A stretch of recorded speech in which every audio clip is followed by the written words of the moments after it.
Good morning student. आज हम class 9 का chapter number 5 the fundamental unit of life को आगे कंटिन्यू कर रहे हैं। आज का जो सब टॉपिक है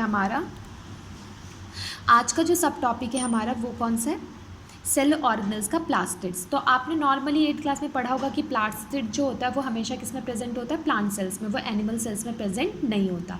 तो सबसे पहले हम डिस्कस कर लेते हैं कि प्लास्टिड्स की डिस्कवरी किसने की थी। प्लास्टिड की डिस्कवरी किसने की थी? हैकल ने की थी। और हैकल ने ये डिस्कवरी कब की थी? 1865 के अंदर। और उस टाइम पे हैकल ने डिस्कवरी कर दी थी बस प्लास्टिड्स की, उसको नाम नहीं दिया गया था। और वो नाम जो दिया वो किसने दिया था? शैम्पर ने दिया था 1885 के अंदर। तो ये बोला जाता है कि प्लास्टिड की डिस्कवरी के लिए कितने लोग रिस्पॉन्सिबल है? 2 लोग हैं जो प्लास्टिड की डिस्कवरी के लिए क्या है? रिस्पॉन्सिबल। प्लास्टिक्स हमेशा किस में प्रेजेंट होता है? प्लांट सेल्स में और प्रोटिस्टा।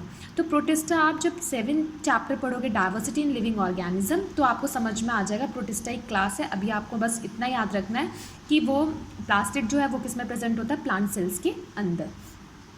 प्लास्टिड्स की 3 क्लासेस होती हैं। First is the leucoplast, second is the chromoplast and third is the chloroplast. Leucoplast जो होता है, हम सबसे पहले जो डिस्कशन कर रहे हैं वो किसके बारे में कर रहे हैं? ल्यूकोप्लास्ट के अंदर।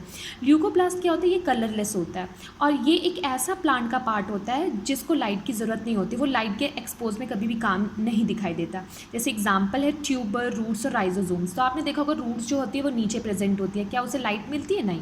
दूसरा आपने देखा होगा कि जो ट्यूबर्स हैं जैसे कैरेट है, जिंजर है, ये सब का है अंडरग्राउंड ही क्या होते हैं? मिलते हैं आपको। तो क्या उनको लाइट मिलती है? नहीं। तो वो जो स्टोर किया होता है फूड, इनका फंक्शन ही क्या होता है? Storage of food. तो ये कभी भी किस में प्रेजेंट नहीं होते? आप बताओ। ये हमेशा कभी भी लाइट को एक्सपोज्ड नहीं करते। तो ये किसका हो गया पार्ट? हमारा ल्यूकोप्लास्ट। ल्यूकोप्लास्ट के बाद हम सेकंड पे आते हैं जिसका नाम है क्रोमोप्लास्ट। क्रोमोप्लास्ट क्या होता है? कलर्ड होता है। ये प्लांट्स के पार्ट्स को कलर्ड करता है और ये एक्सपोज्ड होता है लाइट में। इसको लाइट की ज़रूरत होती है। तो जो एक्सपोज्ड होता है लाइट को दिखाई भी देता है वो कौन सा है? जैसे leaf, petals and fruits. Petal जो है आपको पता ही है कि जब आपने फ्लावर का स्ट्रक्चर पढ़ा था तो आप पैटल उसमें लेबल करते हो। तो पैटल क्या है? कलर प्रोवाइड करता है। और ये कलर प्रोवाइड करता है जिसकी वजह से वो पैटल के कलर को देख के इंसेक्ट क्या होता है? अट्रैक्ट होता है और पॉलिनेशन प्रोसेस परफॉर्म करता है। तो पॉलिनेशन आपने 7th क्लास में भी पढ़ा था कि पॉलिनेशन का मतलब होता है transfer of pollen grain from anther to stigma is known as pollination. और पॉलिनेशन की वहाँ 2 क्लासेस भी पढ़ी थी आपने, self pollination and cross pollination. तो क्रोमोप्लास्ट होप करती हूँ आपको समझ में आ गया होगा। थर्ड आता है क्लोरोप्लास्ट। सबसे इम्पॉर्टेंट पार्ट है ये प्लास्टिड का क्लोरोप्लास्ट। क्यों? क्योंकि क्लोरोप्लास्ट जो होता है वो एक पिगमेंट कंटेन करता है और वो पिगमेंट क्या कहलाता है? क्लोरोफिल। और वो क्लोरोफिल पिगमेंट किस में प्रेजेंट होता है? लीव्स में। और लीव्स फिर कौन सा फंक्शन परफॉर्म करती है? फोटोसिंथेसिस। इसलिए बोला जाता है लीव को फैक्ट्री कहा जाता है। तो इसलिए वो वहाँ पर क्या होगी? सनलाइट के एक्सपोज भी होगी और दूसरा क्या होगा? पिगमेंट कंटेन करेगा और उसी का काम होता है प्रॉपर तरीके से क्या करना? फोटोसिंथेसिस को परफॉर्म करना।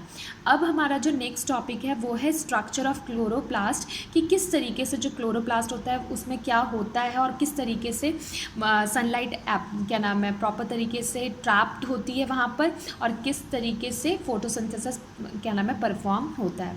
तो let we discuss about structure of chloroplast.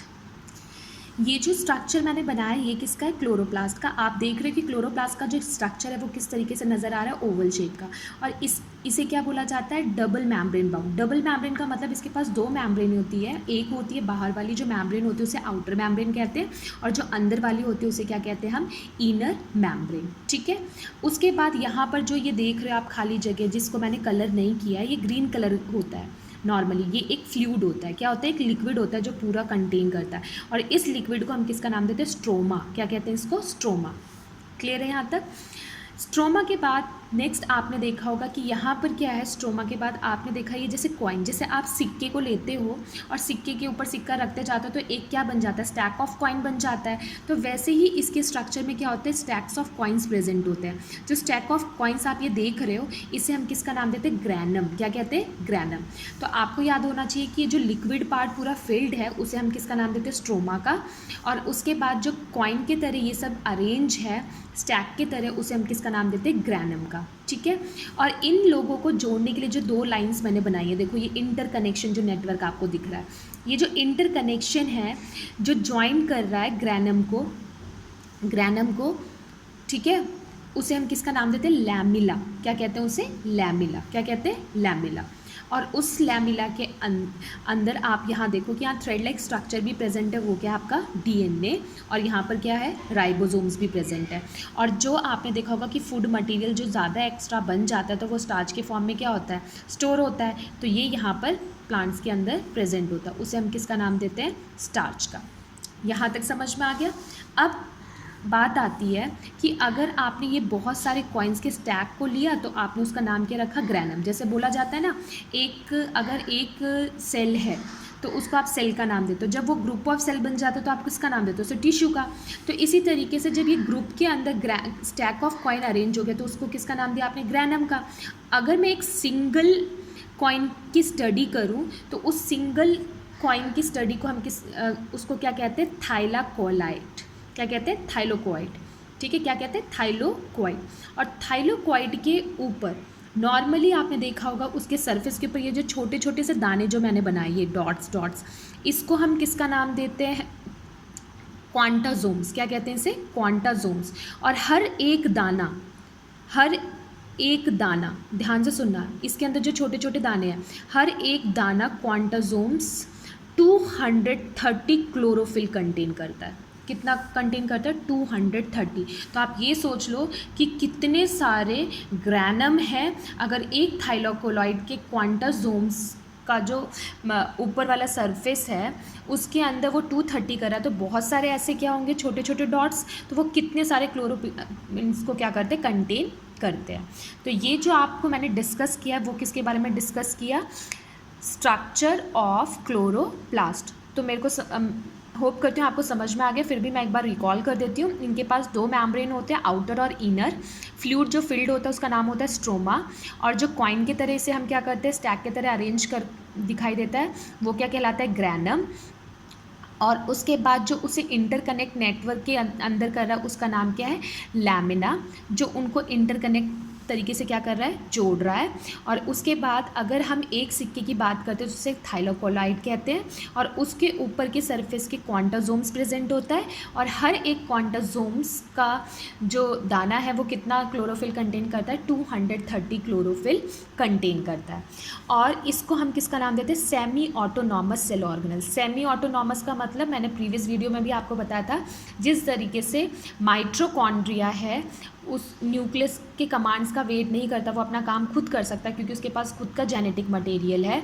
तो इसी तरीके से प्लांट्स के अंदर भी क्या है, खुद का जेनेटिक मटेरियल है, इसलिए दोनों सेल ऑर्गेनल्स क्या कहलाते हैं, सेमी ऑटोनॉमस। तो अगर आपसे क्वेश्चन पूछा जाता है कि दो ऐसे सेल ऑर्गेनल्स का नाम बताओ जिसका खुद का जेनेटिक मटेरियल है, तो आप वहाँ पर लिखोगे प्लास्टिड्स और दूसरा क्या लिखोगे, माइटोकॉन्ड्रिया।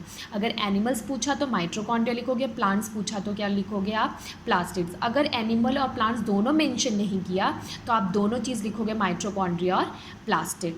और अगर इसी क्वेश्चन को वो क्या करते हैं, घुमा देते हैं, वो जेनेटिक मटेरियल ना कह के सेमी ऑटोनॉमस ऑर्गेनल्स कह देते हैं, तो भी आपको याद रखना है कि आपका आंसर सेम रहेगा, माइटोकॉन्ड्रिया और प्लास्टिड। अब आते हैं क्लोरोप्लास्ट का फंक्शन क्या होता है। क्लोरोप्लास्ट का फंक्शन सिंपल सी चीज़ है, आपको पता भी चल चुका है कि क्लोरोप्लास्ट का फंक्शन क्या है, वो ग्रीन पिगमेंट प्रोवाइड कर रहा है क्लोरोफिल के द्वारा। तो वो क्या परफॉर्म करेगा, फोटोसिंथेसिस।